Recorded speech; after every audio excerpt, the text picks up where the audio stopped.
Headlines नंतर बुलेटिनच्या सुरुवातीला बातमी आहे राष्ट्रवादी पक्ष फुटीबाबत सुप्रीम कोर्टामधल्या सुनावणीची। राष्ट्रवादी पक्ष आणि चिन्ह कुणाचे याबाबत आज सुनावणी होण्याची शक्यता कमीच आहे। केंद्रीय निवडणूक आयोगाने राष्ट्रवादी काँग्रेस पक्ष आणि घड्याळ चिन्ह अजित पवार यांना दिल्याच्या निर्णयाविरोधामध्ये सर्वोच्च न्यायालयात दाखल केलेल्या याचिकेवर आज सुनावणी होणार होती। कोर्टाच्या लिस्टिंगमध्ये हे प्रकरण शेवटच्या नंबरला असल्यामुळे ही सुनावणी पुढे जाण्याची शक्यता आहे। या अगोदर या प्रकरणाची सुनावणी 14 मे रोजी होणार होती, परंतु सुनावणी पुढे ढकलण्यात आली होती। आता या प्रकरणावर आज सुनावणी होणार आहे।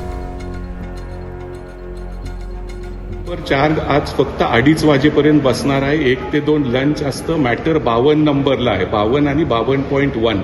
त्यामुळे पोहोचण्याची शक्यता कमी आहे आणि जरी पोहोचलं तरी काही इफेक्टिव्ह हिअरिंग होणार नाहीये। त्यामुळे ह्याच्यात तारीख मिळण्याची दाट शक्यता आहे। फक्त या पक्ष आणि चिन्हासंबंधी मार्चमध्ये दादांना सांगितलं होतं तुम्ही पवार साहेबांच्या पिटिशनवर रिप्लाय फाईल करा 4 आठवड्याच्या आत। आता 4-5 महिने झाले तरी दादांनी रिप्लाय फाईल केला नाहीये। साहजिक त्यांचं लीगल स्ट्रॅटेजी तीच आहे की हे मॅटर लांबवायचं आहे। तो कोर्ट त्याच्यावर आज काय म्हणतं ते पण आपल्याला बघावं लागेल।